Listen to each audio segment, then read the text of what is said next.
número 93. Hoje pela manhã nós falamos sobre os Salmos 92. Nós dividimos os Salmos 92 em 4 sessões. E no Salmos 92 nós aprendemos que o dia de domingo deve ser um domingo destinado para Deus, para louvar e glorificar o nome dEle. Aprendemos hoje de manhã que devemos ser gratos ao Senhor quando nos levantamos e quando nos deitamos, que a nossa mente e o nosso coração não deve estar cheio de nada a não ser da palavra do Senhor, porque Ele é a razão e o motivo da nossa alegria.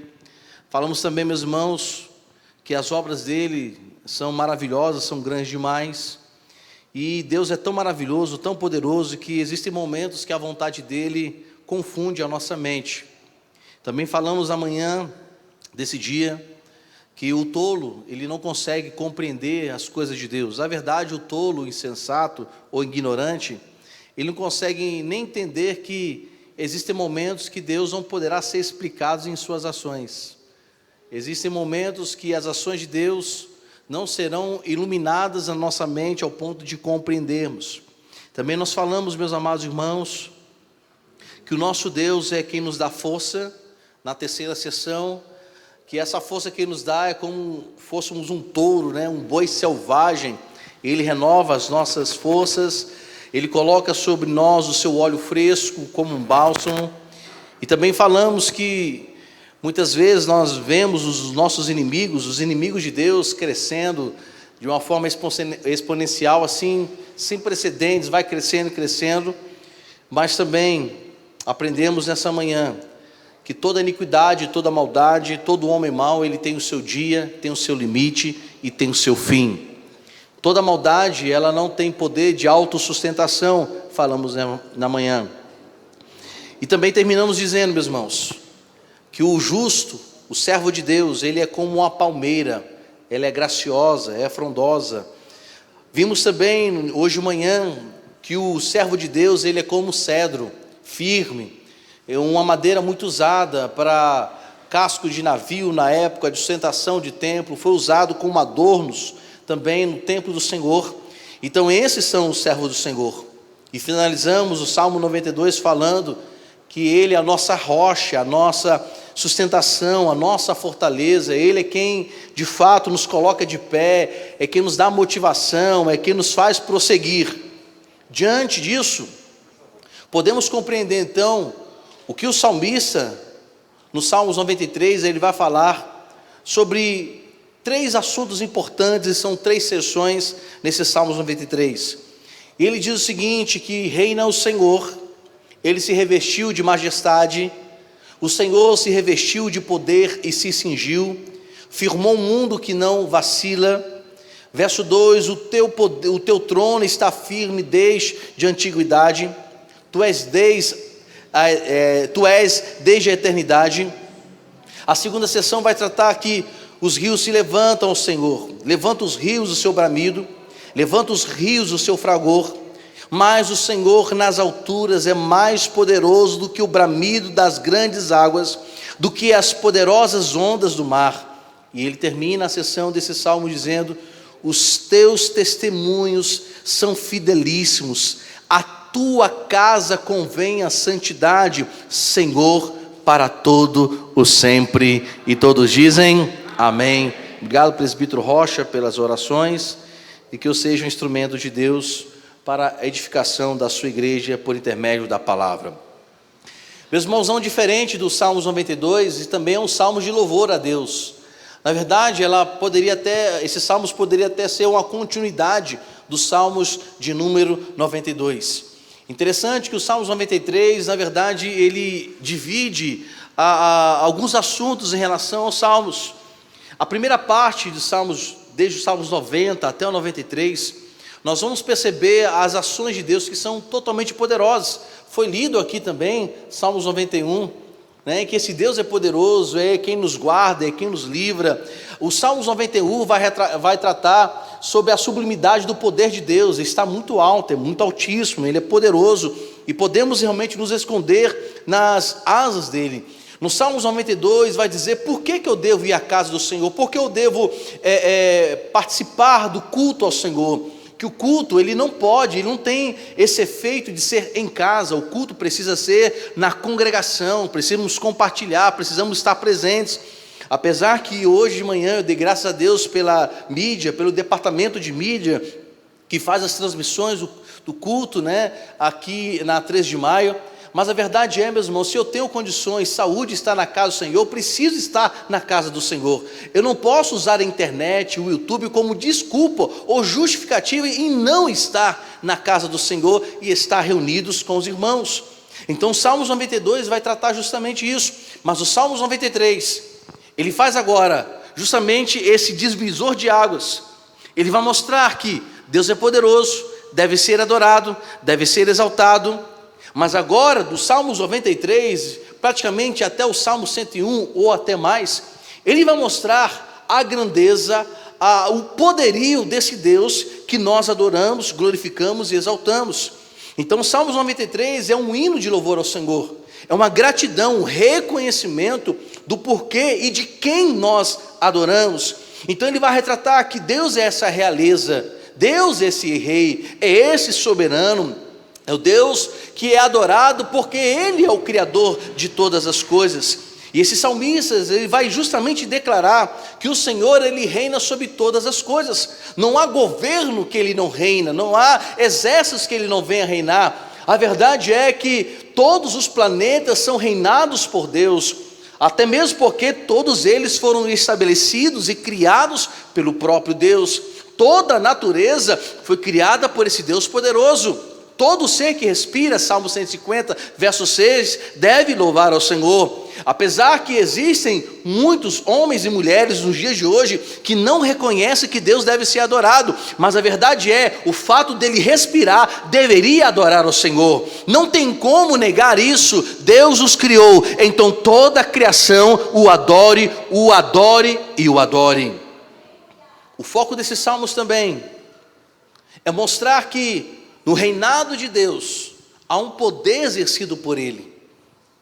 Quando nós lemos os Salmos de número 19, que fala: os céus proclamam a glória de Deus, o firmamento anuncia as obras de suas mãos, é como o salmista estivesse dizendo: olha, a criação adora um reino, mas um reino que é poder, adora um rei que tem realmente majestade.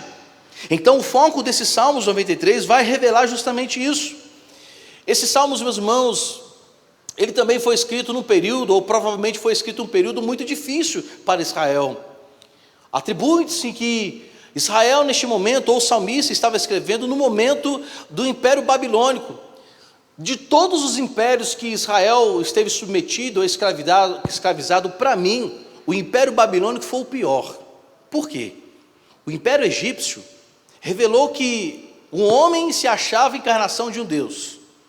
Mas quando a gente percebe que mesmo que o povo de Deus estava sendo escravizado, né, estava sendo um instrumento de enriquecimento para o reinado do Egito, de Faraó, Deus manifestou o seu poder.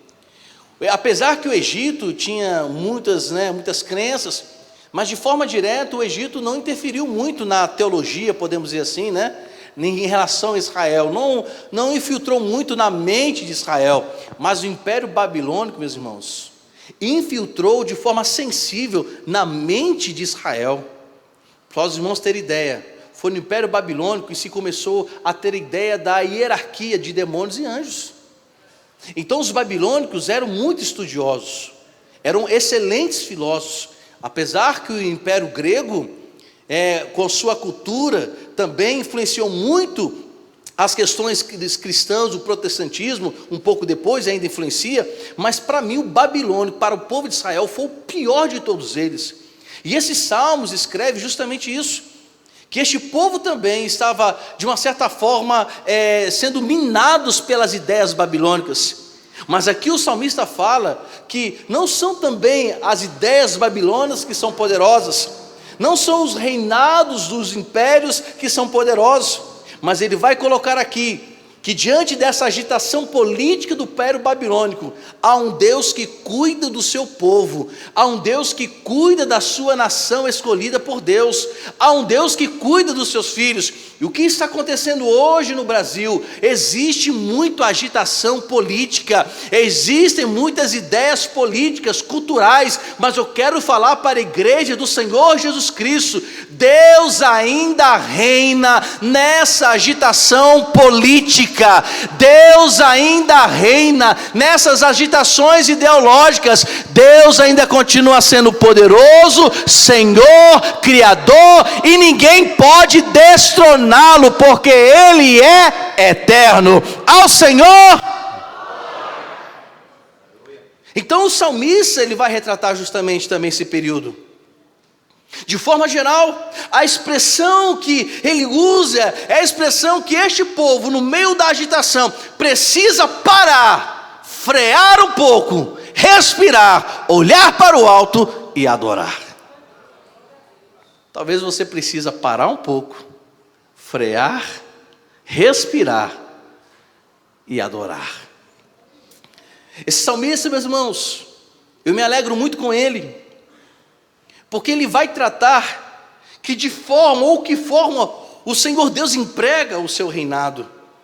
E a perspectiva aqui é muito clara. A perspectiva é entender que Deus está revestido de majestade, verso de número 1. Que Deus, Ele não pode ser comparado. A ideia de que reina o Senhor e Ele se revestiu de majestade, é justamente isso, que as suas vestes, a maneira como Ele se veste, é um vestir ou uma apresentação de poderio. Sabemos, meus irmãos, que o vestimento ou as vestimentas de um exército são as suas armas. A gente percebe que, como Rússia, Estados Unidos, Coreia do Norte, como que eles se apresentam como nação poderosa? Mostrando a sua armadura. Não é assim? Não é assim que é noticiado? Olha, a Rússia, ela criou um míssil, uma bomba atômica poderosa. Aí a Coreia do Norte apresenta o seu armamento de poderio. As nações, na verdade, demonstram o seu poder com as suas armas.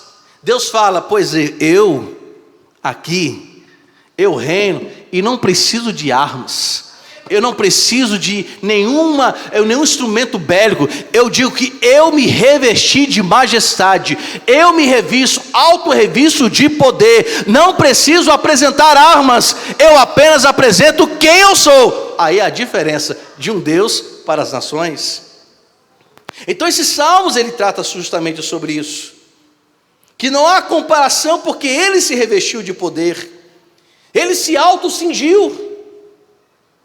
Não são os anjos que o cingem de poder. E aqui eu acho isso fantástico, meus irmãos, porque realmente Deus não precisa de ninguém. Se formos olharmos ao pé da letra, nós vamos perceber, irmã Rosa, saudade das irmãs, né? Muito feliz de ver o irmão Bosco. Se nós formos perceber, Deus não tem necessidade de ser adorado por homens, porque Ele não tem problema de baixa autoestima. Deus não teve problema de depressão, porque Lúcifer, presbítero Rocha, com a terça parte dos anjos, quiseram se rebelar contra Ele. Deus não teve problema nem oscilação emocional. Deus não se abalou, porque a sua criação perfeita, a qual concedeu os nossos primeiros pais, Adão e Eva, imagem e semelhança dele mesmo, Ele não se abalou. Então por isso que a ideia de que Ele se cingiu, é dizer que não existe ninguém que pode realmente dizer quem Ele é, porque Ele já sabe quem Ele é. Ele não necessita de resposta humana, Ele não precisa que anjos o digam quem Ele é, porque Ele auto se cingiu, se revestiu. Ele é Deus e pronto, acabou. Não tem problema, volto a dizer, de baixa autoestima. Agora a gente tem. Às vezes a gente precisa ser elogiado, não é verdade? Quando a esposa está se arrumando lá, perguntei: meu amor, estou bonita. Ela precisa ter essa resposta. E ai do homem que diz ao contrário. Eu sei que vocês passam, meus amados irmãos. O marido às vezes precisa ter uma resposta da esposa. O filho precisa ouvir uma palavra de ânimo do pai. Os filhos precisam da presença do pai para ter firmeza. É assim, meus irmãos. O patrão, muitas vezes, quando vai fazer uma coisa, precisa mostrar e precisa ter um feedback. Mas Deus é diferente de nós. Vocês acham que Deus está preocupado, meus irmãos, com essa leva de pessoas que se levantam, que escarnecem dele? Deus está rindo da cara deles.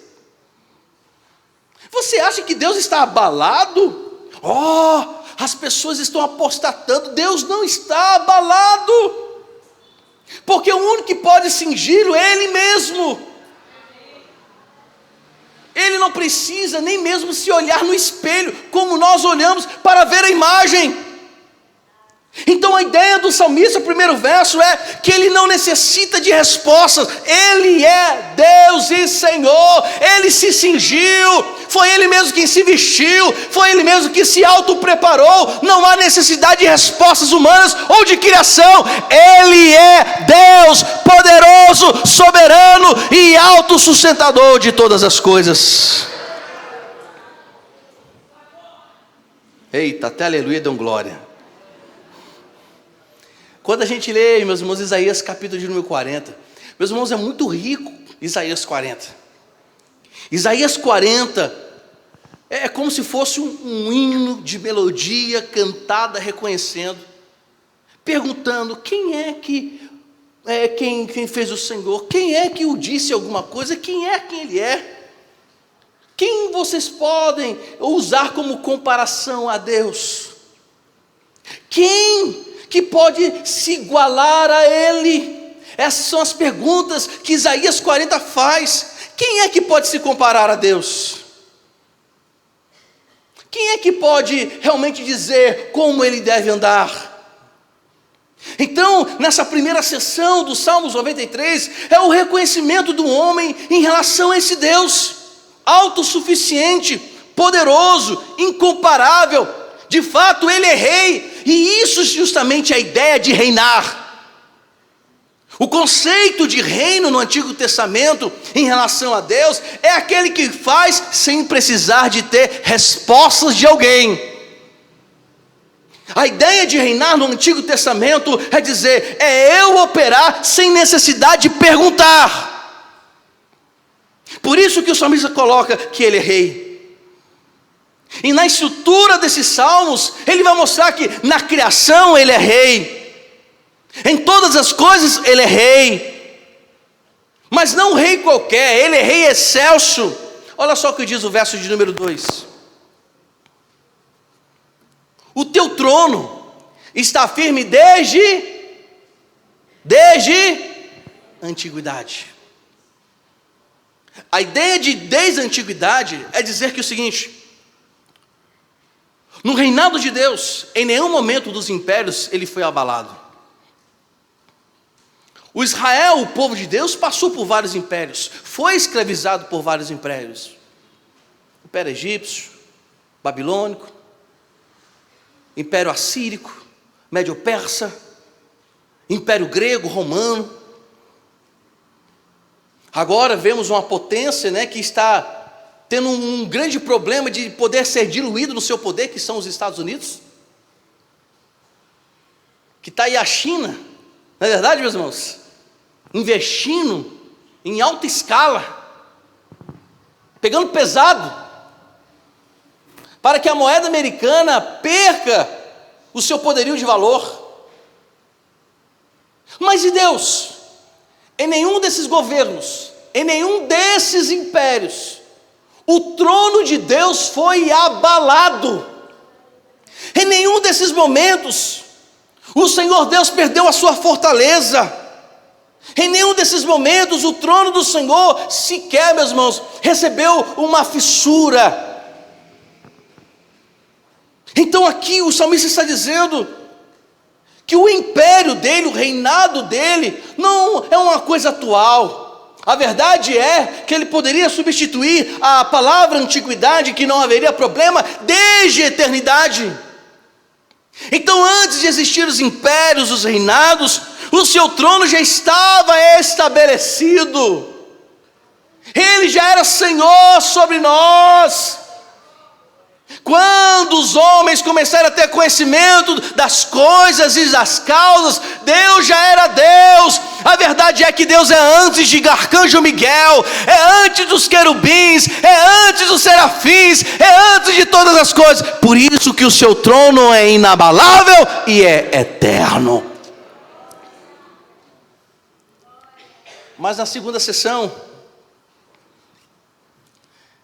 que ele vai agora, meus irmãos, fazer uma comparação em relação a uma grande potência da natureza. Às vezes eu fico olhando a natureza que Deus criou, o seu poderio, que quando, meus irmãos, o tufão vem, não tem casa que fica ali arraigada no solo. Que quando o furacão vem, a gente vê nos países, como principalmente nos Estados Unidos, terremotos como na Europa, Itália e outros lugares mais, a terra sendo estremecida pelo poder da natureza, os tsunamis. Interessante que a cada tempo que vem os tsunamis, segundo as pesquisas, eles vêm maiores ainda, e de forma crescente. Mas aqui o salmista compara as questões de um poder que as águas têm, a natureza tem. Olha só o que diz o verso de número 3. Levanta os rios, ó Senhor, levanta os rios o seu bramido, levanta os rios o seu fragor. Mas o Senhor nas alturas é mais poderoso do que o bramido das grandes águas, do que as poderosas ondas do mar. Eu não sei quem teve já a oportunidade de pescar em alto mar, ou já teve a oportunidade de pegar um cruzeiro e andar num grande oceano. Meus irmãos, dá pavor. Tem uma música que o vento balançou meu barco em alto mar. Aí tem um videozinho que mostra o navio, não sei se os irmãos já viram, é um naviozinho bem pequenininho, né, sendo conduzido pelas águas. De vez em quando eu sou assim, eu vejo uns vídeos, né, porque eu sou apaixonado por água também. Aí eu vejo aqueles navios imensos no alto mar, aquelas ondas, o navio. Meus irmãos, dá pavor.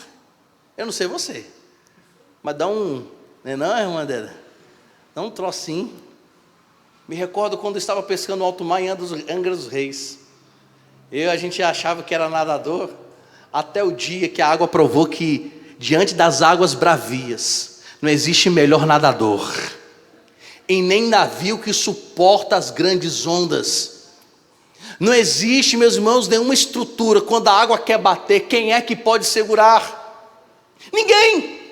Mas observe uma coisa interessante, ele não faz apenas menção à questão do poder do mar, mas também ele está fazendo aqui, meus irmãos, referência ao deus Baal, que era um deus cananeu. E ele mostra também que quando Baal, porque existia uma história que Baal para os cananeus, que ele venceu os rios, ou seja, teve poder sobre os rios. Se fosse um grego, era aquele deus da água, Poseidon. Se fosse grego, se os cananeus fossem gregos, ia dizer que é Poseidon. Então ele fala que Baal ganhou os rios, Baal venceu os mares. Mas olha só o que o salmista coloca. Talvez os cananeus possam ter dito, ou na sua história dizer, que Baal venceu os rios bravos, venceu as ondas do mar. Agora está fazendo referência a Baal. Ele, diante da visão cananeia, poderia ser um Deus poderoso das águas, mas o salmista está dizendo: pois é, irmãos, eu digo a vocês que Deus é mais poderoso do que Baal. Se Baal venceu as águas, Deus é mais poderoso do que o próprio Baal. É evidente que nós não cremos que existiu um Deus Baal, mas justamente o salmista está falando a eles. O rio que supostamente foi vencido por Baal, que é o poema cananeu de Canaã, mas ele está dizendo que Deus é mais poderoso que tudo isso.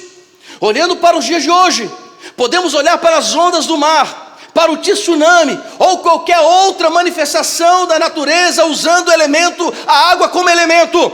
Mas ele está dizendo que Deus não se submete à criação que ele fez. Ele é mais poderoso do que as grandes ondas. Isso demonstra que Deus tem um controle e o poder sobre a natureza. Isso de uma certa forma também tranquiliza o meu coração. Porque, meus irmãos, o ser humano, ele procura ter o controle da natureza. E Deus se utiliza da própria natureza para mostrar ao homem que ele não tem controle. Mas Deus também está dizendo: os homens não têm controle, mas eu, Senhor, o Deus que é mais poderoso, verso de número 4, que está nas alturas, que não entra na onda, nem surfa na onda, nem se abala pelas ondas, mas eu, Senhor, que estou nas alturas. Eu, o Senhor Deus, segundo o salmista aqui fala, verso 4. Eu sou mais poderoso do que a manifestação das águas. Eu sou mais poderoso do que a manifestação dos rios. Trazendo para o contexto apocalíptico. Multidão, meus irmãos, é comparada, ou seja, as águas são comparadas à multidão. Lembra que eu falei que eu me converti, confessei Jesus Cristo, lendo Apocalipse capítulo de número 13, a besta que emerge do mar. A ideia do mar aqui, no ato simbólico, são pessoas. Quando a Bíblia também fala sobre águas, não está falando apenas sobre problemas, está se referindo também a pessoas. E ele está falando, o salmista também está dizendo, que esse Deus que está acima das alturas é mais poderoso que as pessoas. E a ideia do mar bravio, ele está dizendo que eu sou mais poderoso que os homens que se levantam com seus grandes exércitos. Eu estou nas alturas, não posso ser abalado, porque o meu trono é eterno. As pessoas podem se reunir, mas eu sou mais poderosa do que todas elas. Essa sessão vai nos mostrar que este rei, ou este reino, tem um poder sobre tudo. Mas a última sessão desses salmos, ele vai mostrar que o testemunho do Senhor são fiéis. O testemunho do Senhor, ou os testemunhos do Senhor, são inabaláveis. Olha só o que está escrito aí, verso de número 5. Os teus testemunhos são fidelíssimos. A tua casa convém a santidade, Senhor, para todo o sempre. Nessa última sessão desses salmos, meus irmãos, nós vamos ver que ele está empregando uma linguagem próxima. A que sentido? A de que o homem precisa de alguém para testemunhar sobre algum fato. Quando a gente vai ao cartório, fazemos uma compra de um móvel, ali quando é assinado o vendedor e o comprador, muitas vezes são exigidas as testemunhas para comprovar que aquele documento, além do carimbo do cartório, é válido, não é assim?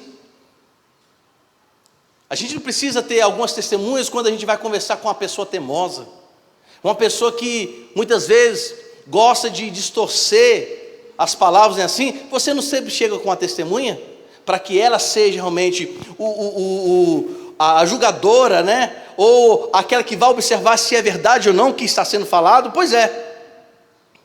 Mas o salmista está dizendo que os testemunhos do Senhor são fiéis. Ele não necessita de avalista. Deus não necessita que pessoas testemunhem a respeito dele mesmo. A ideia aqui, meus irmãos, é justamente dizer que Deus se compromete consigo mesmo. Então ele firma o que ele fala. E ele mesmo é a prova cabal do que diz. Ele mesmo se torna testemunho do que faz. Ele não precisa que anjos, querubins, serafins aprovem ou desaprovem o testemunho que ele é. Ele mesmo diz que os seus testemunhos são fiéis. Não precisam de avalistas, não precisam de pessoas. A ideia do testemunho aqui é dizer, o que ele faz é perfeito, está em conformidade com o que ele pensa, que tudo que ele faz na sua criação não precisa e nem tem necessidade que alguém observe, que alguém faça alguma crítica, porque o que ele diz, o que ele faz é fiel, é justo, é correto, é com equidade, não necessita de homens. Isso prova também o poder da sua governança sobre todas as coisas. Muitas vezes os reis necessitavam dos seus conselheiros. Eu, como pastor dessa igreja, preciso de conselhos. Eu tenho uma diretoria, a nossa igreja tem uma diretoria eclesiástica, eu preciso ter conselhos dele. Levamos os assuntos a reuniões oficiais, porque nós precisamos que os oficiais também deem a sua opinião sobre alguma coisa. E por fim, trazemos a assembleia da igreja. Trazemos uma recomendação dos oficiais, para que quando a assembleia, os membros dessa igreja, ao ouvirem as propostas ou os objetivos, os planos, consintam ou não com aquilo que está sendo dito. Nós precisamos disso. O presidente da república precisa de ministros. Os juízes precisam dos seus auxiliares, para ficar vendo lá, observando. Todos nós precisamos de alguém, porque somos insuficientes. Nós não temos o poder, meus irmãos, de conhecer mente, de saber o futuro, que é atributo exclusivo de Deus, que é presciência. Nós, seres humanos, precisamos de que alguém nos diga se está bom ou não. Mas aqui o salmista está dizendo que Deus não tem necessidade de testemunhas, porque Ele fala de si mesmo, e o que Ele diz de si mesmo é fiel. É por isso que a Bíblia fala que Deus não se arrepende. Por que Deus não se arrepende? Porque nele não há erro. Quem se arrepende? Quem é pecador? Deus é pecador? Não! É esse Deus que você adora, é esse Deus que você serve. Não necessita de conselheiros e nem de testemunhas. Ele é testemunha de si mesmo, e Ele fala por si mesmo, e tudo que Ele diz é fidedigno. Eu quero concluir. Esses salmos, meus irmãos, atribuindo 3 coisas importantes que precisamos aplicar na nossa vida. A primeira aplicação é que Deus não precisa de você e nem de mim. Deus não precisa que a gente dê conselho para Ele. Senhor, olha as nossas orações. Senhor, se Tu puder, faz desse jeito. Não é assim que a gente ora de vez em quando? Ó Senhor, a gente sabe que Deus é soberano, mas tem hora que a nossa oração quer dizer para Deus como deve fazer. Eu lembro o dia que ouvindo a irmã orando, aí ela disse: ó Deus, o negócio é o seguinte, o Senhor sabe que eu sou experiente, eu tenho tantos anos de vida, o Senhor sabe, né Deus? O Senhor sabe que como ser humano eu sei o que eu estou fazendo, então meu Deus, vá por esse caminho. Aí chega o irmão, bate nas costas da irmã: Deus não vai ouvir a tua oração não. Não vai ouvir, porque eu sou evangélico há tantos anos, e tudo que eu falo para ele, ele diz. Aí o irmão olhou: minha irmã, tu está achando que tu é a 4ª pessoa da Trindade, é? Tem gente que se considera a 4ª pessoa da Trindade, ainda coloca, é Trindade, mas se coloca no quarto. Quem é que pode dizer o que Deus deve fazer? Nós viemos do pó, meu irmão. Nós viemos do pó. Isso aqui, se Deus não tiver misericórdia, se esvai. Vê uma doencinha pequena, que parece que não vai dar nada, mata, porque quando Deus fala morre, morre. E não existe idade que pode determinar quando essa pessoa vai morrer. A gente tinha aquela ideia que só velho que morre. Quantos jovens, crianças estão morrendo com problemas cardíacos, porque Deus é quem determina a hora. Quando fala chegou, chegou. Na época de pandemia, veja, as pessoas acreditarem em Deus, estavam acreditando mais na doença que podia matar. Gente que a gente achou que ia, ficou, e quem não achou que não ia, foi. Aprendamos que Ele é Senhor, Ele reina, não necessita de nós que necessitamos dEle. Por isso que Ele se reveste de majestade, por isso que Ele alto se cinge, porque não necessita de mãos humanas, mas nós necessitamos de mãos divinas. Ele não necessita dos nossos pensamentos, Ele não necessita da nossa vontade, nós que somos carentes e necessitados da vontade dEle. Aprendamos também, segundo lugar, aplique ao seu coração, que não existe adversidade, ou problema, ou ser humano, ou natureza, que se compare a Deus. Ele está assentado nos céus dos céus, como diz Salomão.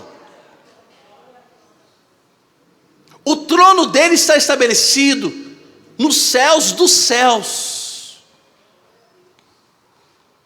Entenda que Deus é poderoso, que Ele é Senhor, que Ele não está abalado nem preocupado com os problemas, porque Ele está acima de todas essas coisas.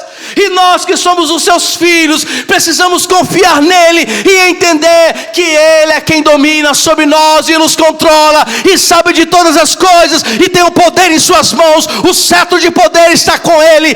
Ele é o Senhor, é Ele quem te guarda, Ele será o teu guia, Ele está contigo todos os dias, até que quando tudo se acabe. Ao Senhor.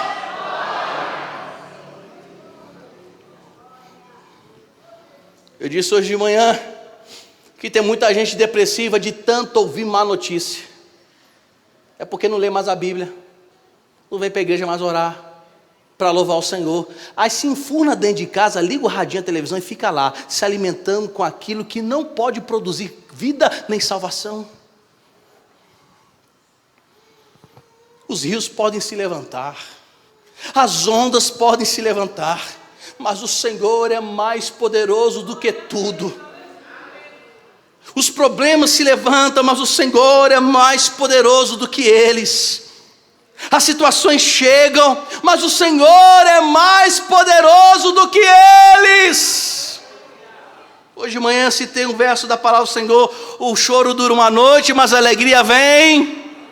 E eu disse de manhã porque o Salmo diz que o choro dura uma noite e a alegria vem pela manhã, porque sofrimento tem data exata para acabar. Terceiro momento e aplicação.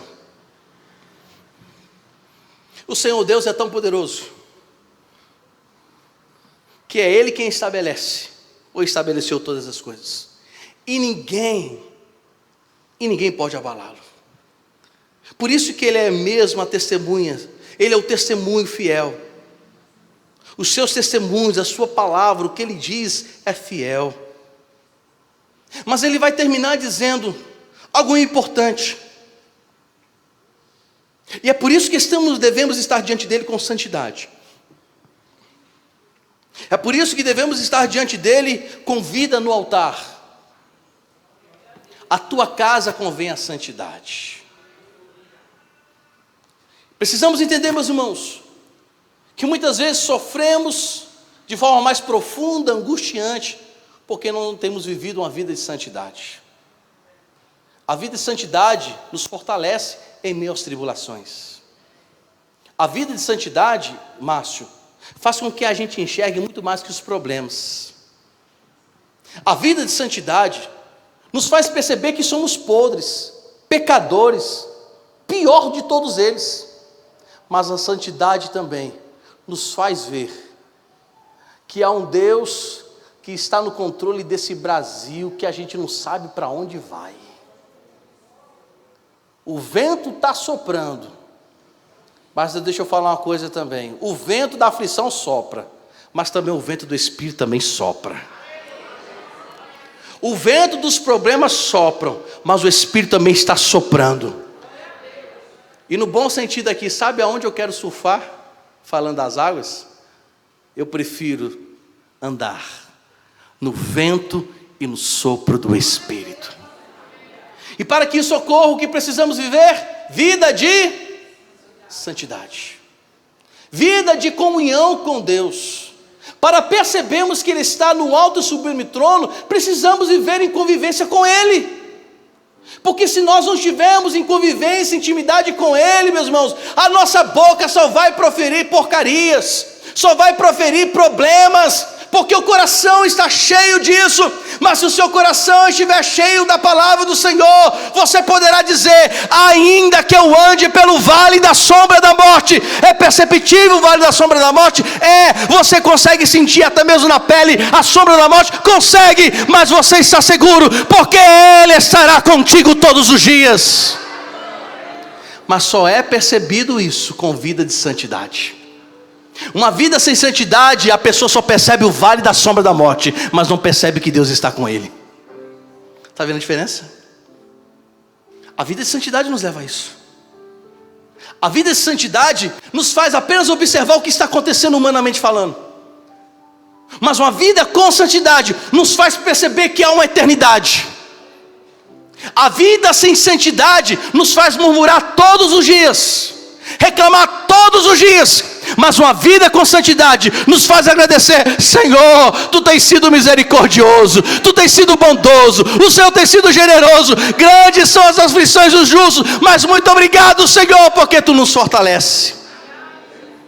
Uma vida sem santidade nos faz inclinar o coração para o pecado, e começa a perceber que quanto mais pecamos, pior fica, porque um abismo chama outro abismo. Mas uma vida de santidade nos faz escalar a escada que é colocada no abismo. Você está subindo a cada dia mais, e o abismo saindo, você sobe ainda mais, o abismo saindo. Você começa a perceber que o pecado não é a razão da nossa existência, não é o motivo da nossa alegria, mas a santidade nos faz perceber que a nossa alegria está no Senhor Jesus Cristo. Ele é o nosso refúgio, Ele é a nossa fortaleza, o nosso socorro bem presente na hora da angústia. Por isso, na casa do Senhor convém santidade. Nós temos desprezado a santidade, meus irmãos, e a falta de santidade tem levado muitos cristãos a não compreenderem as coisas simples de Deus. Por isso que ele termina esse salmo maravilhoso dizendo: Senhor, na Tua casa.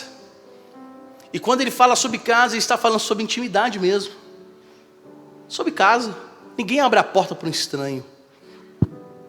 Ninguém abre a porta para uma pessoa estranha. Você precisa identificá-la, a não ser que ela seja uma pessoa conhecida. E mesmo assim, pasme. Tem irmãos, que infelizmente têm os seus filhos nas drogas, que eles precisam na sua própria casa, são escravos ou estão aprisionados em sua própria casa, porque precisam guardar no quartinho os eletrodomésticos, porque senão ele pode ser pego, vendido e se transformado em drogas. Quantas pessoas em sua própria casa são escravas dela, porque a doença a abateu e está lá, não pode levantar, não pode sair. Isso é terrível. Mas o Senhor te chama, me chama, nos chama para o momento de intimidade e um momento de exaltação, um momento de comunhão com Ele, porque na sua casa convém a santidade. Então você pode levantar as suas mãos e agradecer ao Senhor. Me dê um sol maior aí. Ele exaltado, o Rei, eu louvarei. Cante. Ele exaltado,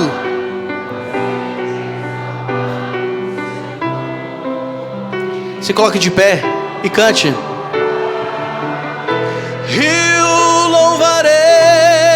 Ele é o Senhor, Ele é o Senhor. A verdade vai sempre reinar. Terra e céu, Terra e céu, glorifiquem. glorifica seu santo nome. Ele exaltado, Rei. Exaltado no céu. Vamos cantar no começo. Ele exaltado, cante com todo vigor. Ele exaltado, Exaltado no céu. eu louvarei. Ele é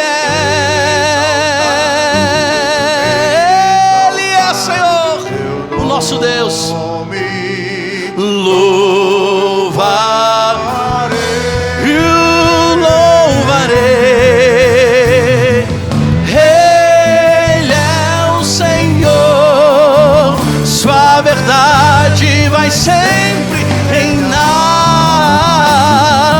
Terra e céu, aleluia. Glorifica seu santo Nome, Ele é exaltado, Rei exaltado no céu. Ele é o Senhor, cantemos. Ele é o Senhor, sua verdade vai sempre reinar. Terra e céu glorificam seu santo nome. Ele é exaltado, Rei exaltado. Ele é exaltado, Rei exaltado. Ele é exaltado, Rei exaltado no céu. Oh, santo e poderoso Deus, exaltado seja o teu nome nessa noite. Oh Senhor, para onde nós iremos se só tu tens as palavras de vida eterna? Tu és quem nos fortalece, o Senhor é quem nos ajuda. Não há nada mais precioso que a tua presença em nossas vidas, Senhor. Reconhecemos que tu és Deus, poderoso, dominador, majestoso. Essa igreja é tua, Senhor. Essas tuas ovelhas, todas elas pertencem ao Senhor. Senhor, a tua palavra nos diz que na tua casa convém santidade, nos faz santos, para percebermos quão grande tu és e maravilhoso tu és. Que haja santidade em nosso coração para percebermos, ó Pai, não os problemas cotidianos que são perceptíveis, até mesmo aqueles que não te servem, mas que haja santidade em nosso coração para perceber e reconhecer o Senhor em todos os nossos caminhos.